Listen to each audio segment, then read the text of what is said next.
So this is what the project brief is about. It adds detail, as I said, to the design document. The design document, I feel, prepares you for the project brief. It gets you thinking about, what am I doing, why am I doing it, what's the value, and what is the research question that will be guiding me. The importance of these things, of course, is to keep you focused. The biggest problem that any student will have, whether they're at an undergraduate, high school, master's or PhD level, is losing focus. And the minute you lose focus, you start talking about things which might be wonderful and might be really interesting, but they don't address your question. And when they don't address your question, then you stop using the space that you have. Once you start to lose focus, it can be very hard to get back on track. So that's where a lot of these things are valuable. You'll notice a timeline, risk management, budgetary considerations. These are management tools, but once again, they're designed to help to keep you on track, to ensure that you're meeting each one of the deliverables and ensuring that you're not losing focus. Oh, well, there you go. There's the first thing that I've said in why write a project brief, is to stay on track, manage your time effectively, identify potential risks, and show that you understand the scope of your project and what you need to do to complete it successfully. The other thing I could have added in there is that you're able to articulate the scope and the value. Because one of the things that we will always need to do when we're doing project work is we'll need to explain to other people, what are we doing, why are we doing it, and who cares? And I know at the moment we actually have Fiona here. Fiona's one of the, so I don't think that introduction was included. Fiona's a very experienced librarian. She's also doing her PhD, and so Fiona knows that one of the key things we have to do as researchers is we always have to justify what we're doing. Always.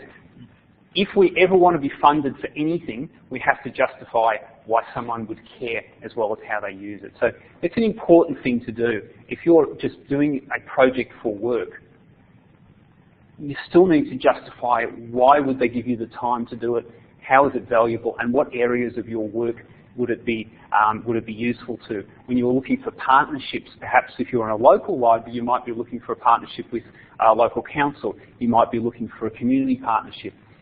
Then you still need to be able to show what is the value, as well as who's going to be interested.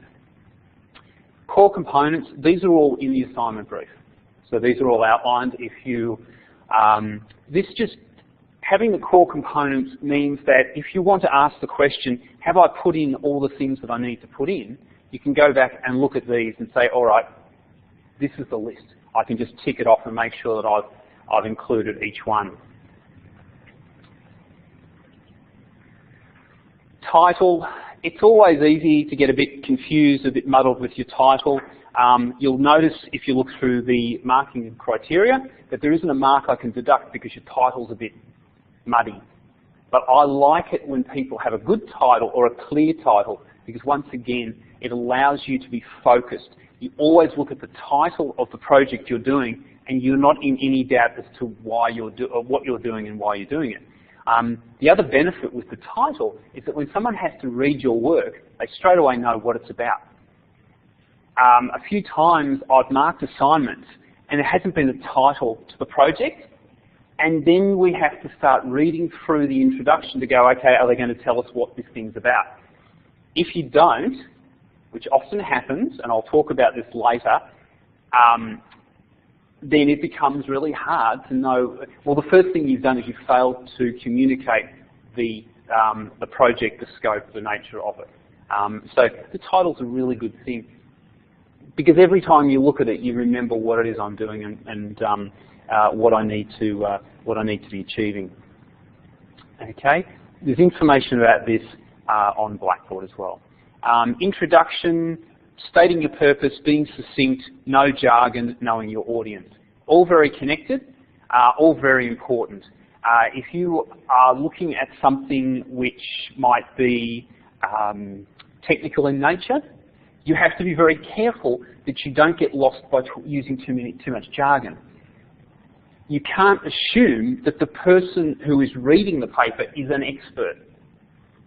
We are qualified librarians, But when you're doing a project, you're actually doing it in an area which perhaps is very new. So you start to become the expert. If you use too much jargon, you'll lose the audience. It's very important when we get to doing the presentation. But you have to make sure that you're very clear that if you are using technical terms, you're best served by putting some sort of a definition into the assignment brief, then into the final report, into the literature review, establishing your keywords. State your purpose, be succinct. You do have a word limit, which is one of the things that we're essentially marking you on. Can you write to a budget? Now, in this instance, as Raya pointed out, we've got 2,000 to 3,000 words. The 3,000 words, it's there really for the students who've got those extra pieces of work to do, but it's open to other people. Really what you want to do is you want to ensure that you are writing not way under, not way over, but you are testing your ability to be able to communicate the information within the scope that we've provided for you. Don't forget to tell us what the context is. If you say this is a project for industry, the first question or the first comment that will be made on your paper is, what industry? We need a context, because we need to know that what you're doing is actually applicable to the context that you're dealing with. There you go. Why is your project appropriate to that context?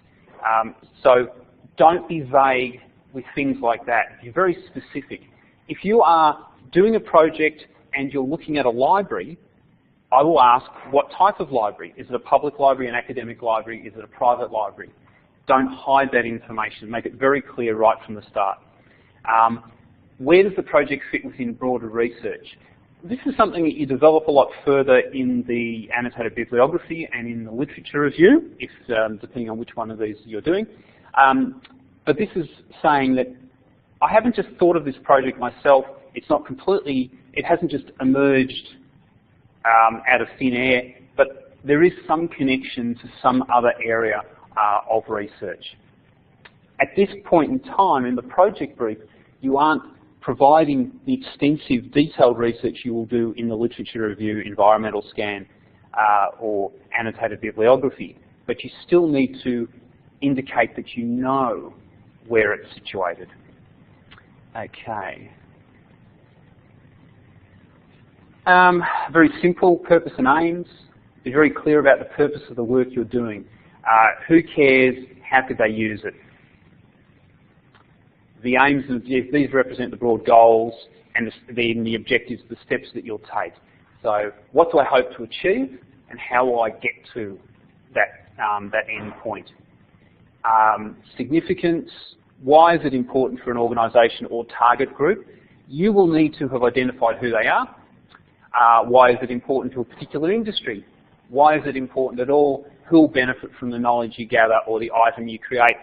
Some of these things are similar, but I like to explain things in slightly different ways because sometimes it's the right trigger for people. But you really need to explain, what is the significance? We want the project to be more than, I just wanted to find this out. We want you to say, how could this be used by the audience you've identified or the industry that you're targeting? Once again, if you're doing this in a professional setting, you need to be able to establish the value. Project approach or design. How will you design the project? What stages does it include? How do they fit together? Is it a logical order? Well, I mean, simple example of that is, will I write the literature review before I gather the literature? No. The logic is, I'll gather the literature. But is the first logical step to gather the literature? No. The first logical step is to understand what your question is, and then devise a search strategy for the material. We want to show that you actually have some system that you're going to impose when you're creating your research project. The idea then, of course, is to maximise the time you have. You only have 14 weeks. So you create a search strategy. I'll be able to give you feedback on that search strategy, but it allows you to, once again, maximise your time by targeting the appropriate material. Who are the stakeholders or target publics? How are they involved in the project? How will you communicate with them? There can be some speculation on this because you mightn't be doing an industry project, but you might say, I've identified in an early, to begin with, Andrew has said, we have to identify the value and to who. So what I might have said is, the stakeholders or the target publics might be the particular industry. How will I be communicating with them? In this instance, you might not be communicating with them, but there might be a plan for how you would communicate with them in the future. Hello, Naray. Sorry, I've started. Don't worry, you're not missing anything. The recording will all be uploaded to Blackboard a little bit later. And if you have a question about your assignment, I'll get to it shortly just after I finish this little presentation. Gantt chart, here's an example. I'll be providing some information, as I said, of some examples of work that other students have done to show how they went through this process. They were quite good examples. So you can go through those, you can look at what they did, you can see the level of detail that they provided. One of the key things in all of the components that I'm showing you, whether it's risk assessment or the project plan, which is the Gantt chart, is that you don't just show me a Gantt chart. You don't just fill it in, but you explain the decisions that you've made. When you identify risks, you don't just identify the risks, you explain why they're risks, and then you explain how are you going to manage them. That's what we might call a mitigation strategy. What is the problem you've identified? What is the impact if it occurs? And how will I manage my project to ensure that they don't occur, or if they do, that I will have a way of coping with them? That's exactly it. This is what the risk analysis matrix does. And also remembering that all projects contain risks. Bit of an example here. The ones that I'll be uploading to Blackboard, making available to you, they do these things in the same way, but a little bit different. They're a little bit better detail. Once again, explanation here about now. On the point, just before I talk about budget, with risks, it's not a crime to say that you are a risk yourself, because you are.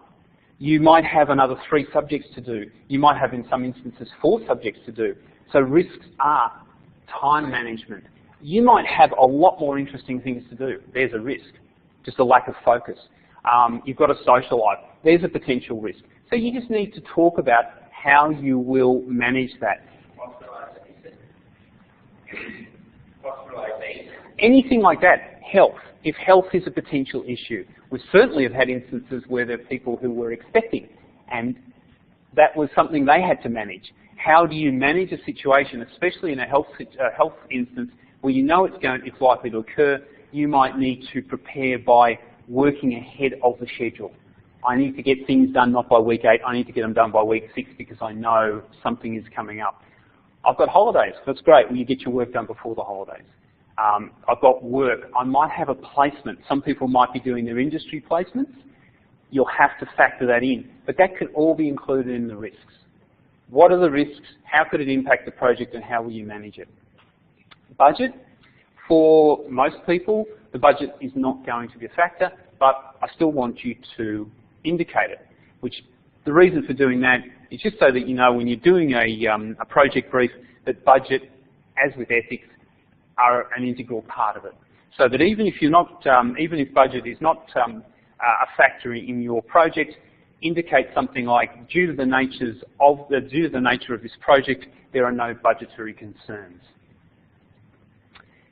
Ethics, very much the same, and you can use literally the same term that I just provided. Can't work out how to get rid of that. It just won't go away. Communication.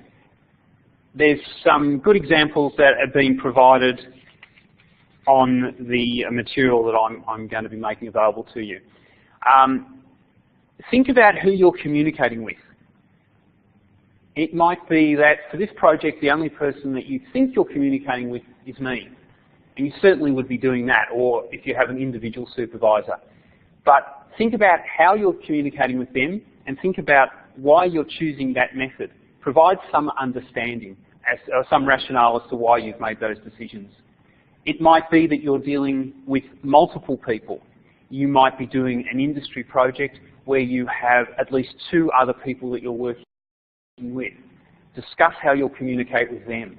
Discuss the reasons why you've made those choices. Then include me. That's another person that you'll be communicating with.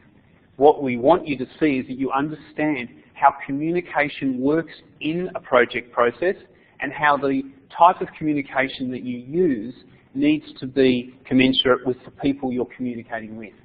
Are you communicating via Skype? Is it face-to-face? Is it via email?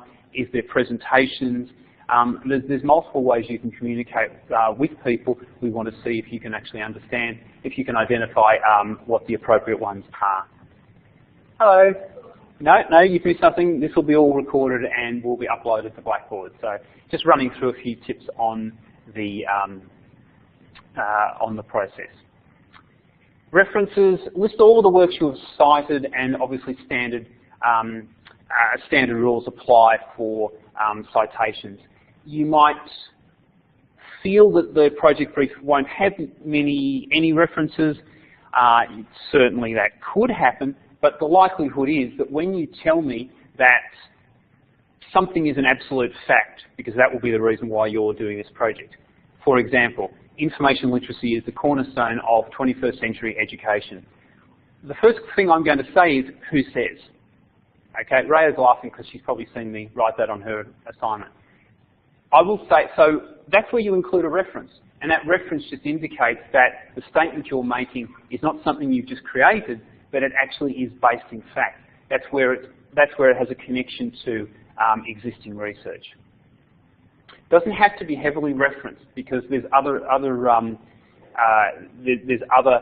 important things to be doing in the project brief. But certainly, if you're making a statement about the project, if you're referring to any other people, any other work that's been done, then just include references.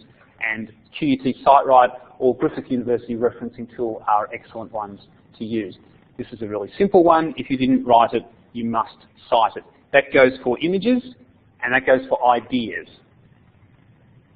So if you're not literally quoting someone, but you're citing, what you're actually using in your work, an idea that someone had, you need to actually provide a citation to show who that person is, where that idea came from. It doesn't diminish the quality of your work, it actually improves the quality of your research by showing that you actually are connected to a broader research community. Oh, there you go, I've already said that. I've obviously done this so many times that I'm actually saying what I mean to say a slide ahead. Right, as I said, the weakness comes from not including the citations and references. The strength comes from being able to identify them and being able to do citations and references correctly. Submitting assignments, unless you have an individual supervisor, I know some people are doing a few industry projects and they have Kate Davis as a supervisor, then you'll be submitting all of your work via email to me. I'd also ask that you do all of your work in a format like Microsoft Word that is accessible. If you do a PowerPoint create your presentation. Sorry, I've got presentations on the brain now. If you do your work in PDF, I cannot annotate it. So if you do it in Microsoft Word, I can annotate it. I can add comments into the text. Late submission penalties are standard. Everyone by now knows what they are. Academic integrity is just a regular part and parcel. Criteria for grades, that's all listed in the assignment briefs. Look at the criteria sheet. Examples are available on Blackboard. And then in summary, that's the template. If you feel that you don't know what your next step is, go back to the template. If you don't know where to start, write the titles in. So at least you know what one thing follows the next. And then here's a few things that I've mentioned, so I'm actually referencing them in the presentation. Gantt charts, just do a Google search on a Gantt chart, that's quite easy to do. QUT SiteWrite and referencing tools. And that is essentially the end of the project brief recording.